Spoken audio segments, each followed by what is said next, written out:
Let me see if the next part is like when we go separate values in shading. What I try to explain to you here is like you can start with different ways.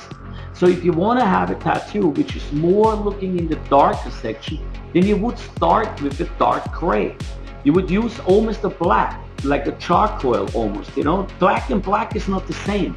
Train your eye to see it. It's like if you take a black pigment, regardless which brand it is, and you stripe it out and you put it on paper, they all have a different hue to it, a different tone.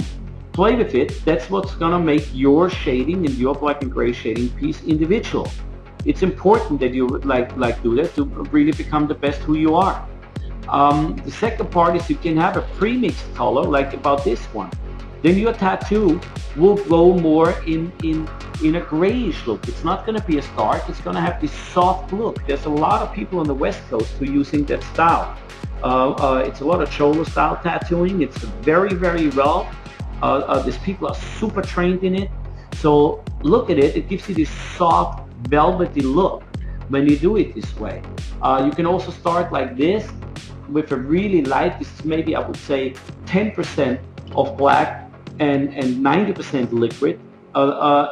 You start with this and then work your way back. So you shade at first a really soft shading like this, and then come backwards. Go like this, and then put the darker one on top wherever you need it. You don't need to go always dark and try to shade it. Sometimes what happens is, if you have a line and you start shading in that direction, and you come in and you start shading with your darkest gray here, then you're going to try to switch over and you're going to become a little bit more grayer. And you come a little bit more grayer here, and you come a little bit more grayer. You're most likely going to end up here. If you go backwards and you start shading with your lighter stuff here, and you want to be done here, then you just add a little bit of the darker one, and then take the black and just shade it on top a little bit here. So what happens is, you have way more control going this direction than what we have been trained for 50 years to go that direction. We've been trained, put the color in darkest first and then the lightest at the end. It's not the truth anymore. That's the reason why tattooing evolved, because we broke rules. And breaking rules means sometimes it can go horrible wrong, or we're creating something brand new. And I think that's the difference what we all do together. You know, we try to break rules, but still be good and still try to learn of it and then go from there and share that information.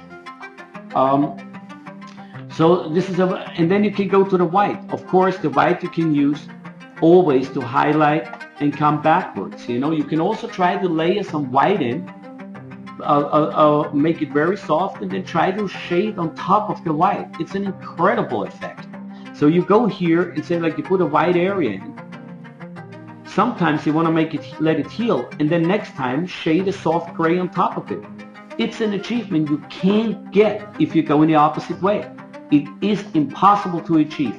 So you need to have the white underneath and then the gray on top. Why? If you have white underneath, you get the support for the gray. So what happens is your gray here is getting supported from the white, what shines through the open spots in the skin. Something most people don't think about. Great masters of black and gray shading. If you want to look at it, super talented, super soft gray shading. Mark Mahoney, one of the best out there, also from the West Coast. Check him out, look him up on the internet, check his work, follow him around. It's really a great talent out there. There's a question coming in, does Sumi gray make a big difference to a regular light gray? Yes. Sumi gray is a completely different gray. If you take a Sumi, it has a grayish tint to it. It's a black, but not really black. It starts out as a carbon. So what it is like it has a carbon looking, already a grayish tint to it. It's not a bluish black. It's not a purple black. It's not a reddish black. You guys maybe don't know this yet, but every black has this undertone. There is no really true black, besides if you mix it, and there's a couple companies out there who have one. But in its originality, every black has a side tone to it.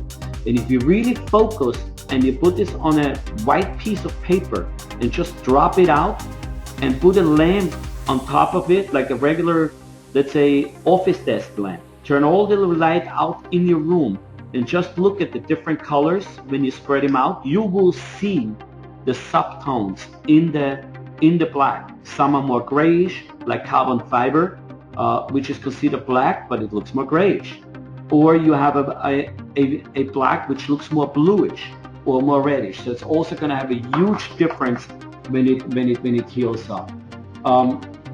It's like it's just like you guys need to really play with this, be really creative. Of course, you can't always try this on a client because I mean they are not test animals. You know, it's like if you have a friend, you can play with it.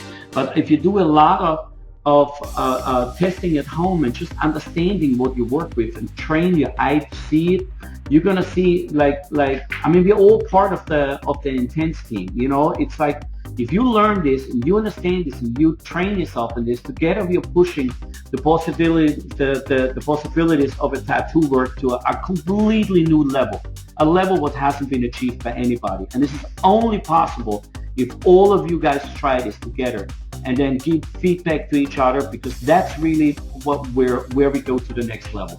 This is like our part, you know, we're into this as one.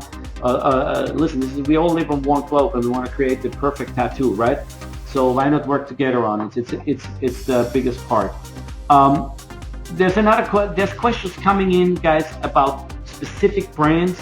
As I said earlier, try them out. I think I can't give you a quote on a brand. It's not really what we're doing. We're talking about the basic and the understanding of the colors. It's like, you know, it's there's so many brands out there which really trying to make the most profit out of their product. So what they're doing is they're sacrificing quality for the actual outcome. We always like have sworn differently, you know, like I as a tattoo artist, and I'm, you know, there's not many out there who have a manufacturing thing which they produce anything. It's like my biggest part is that I want to advance this product for myself. That's the key. I want to have a better product so I can focus on my artistic abilities instead of my technical skills. So for me, it's really important that you understand that it's like the biggest part for me is always to better the product and not cut down on quality for quantity. I'm not in that business, have never been in this business, nor never will. So it's very hard for me to make a comment to any other product because I really can't make a proper call out there.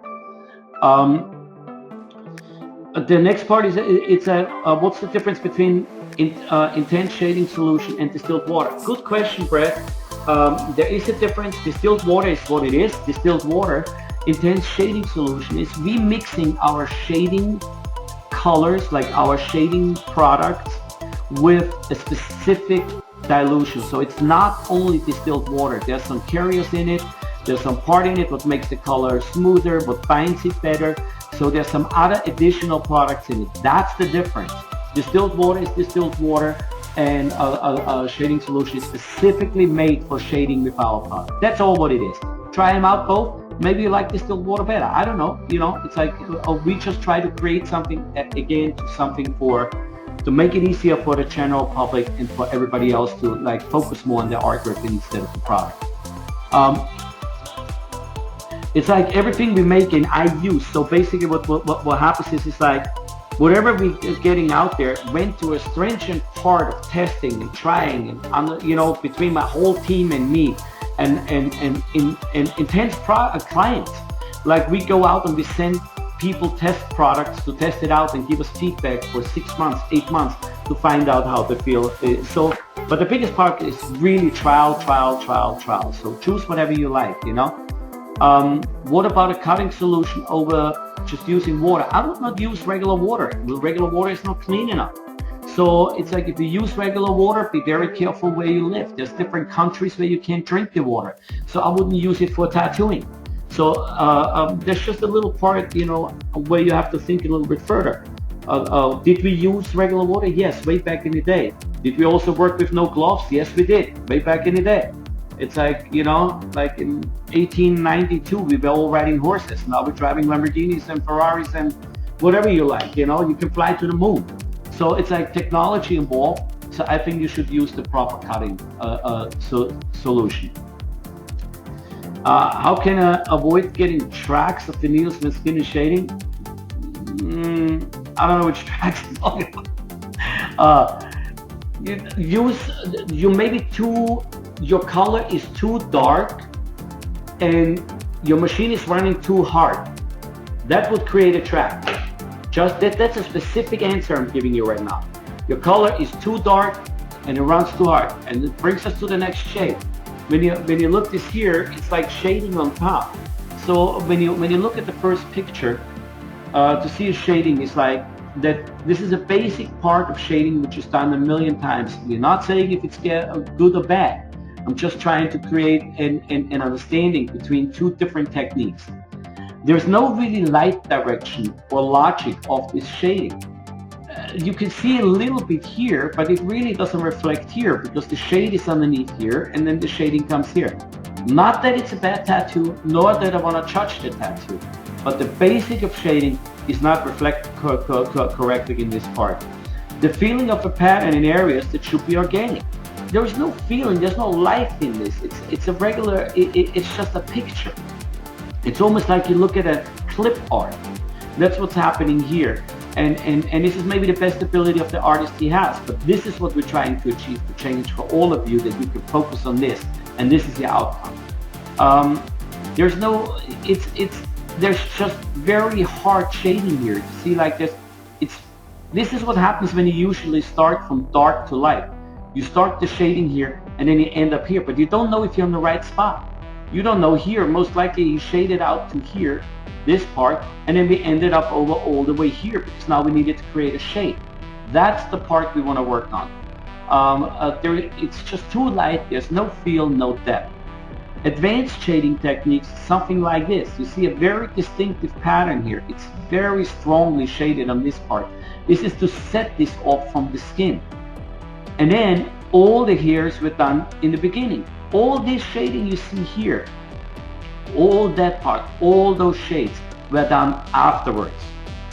And it's not a lot of people who would tell you this. This were laid on top of the hair. That's the only way you create this feeling. So everything, the whole tattoo looked like this. This is what it started out as. Every single thing in the whole tattoo had the same feeling like this. And then what happened was we lay it on top, on top, on top, on top. And then we created that shading. This was like done at the end. This was done all the way at the end. This black part, the nose, was done at the end. Usually white would have been done on the end. In this case, the dark black would have been done. So what basically happens is it gave us a feeling to shade. When we did all this, we shaded from this way to this way. Normal, if you would do it opposite, you will go this way. And we have way more control on this side because now we can go and shade back into it. We can go a second layer of dark, third layer of dark, fourth layer of dark, fifth layer of dark.